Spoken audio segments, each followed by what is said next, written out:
mga kagamitang pandigma na kaloob ng Diyos. At bilang pangwakas, magpakatatag kayo sa Panginoon sa pamamagitan ng dakila niyang kapangyarihan.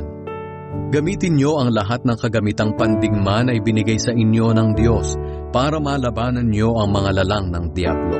Sapagkat ang kalaban natin ay hindi mga tao, kundi masasamang espiritu sa himpapawid, mga pinuno, may kapangyarihan at mga tagapamahala ng kadilimang namamayani sa mundong ito.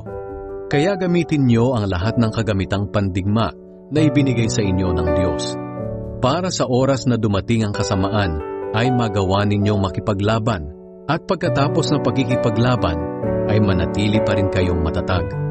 Kaya maging handa kayo. Gawin ninyong sinturon ang katotohanan. Isuot niyo ang pagkamatuwid bilang pananggalang sa dibdib ninyo.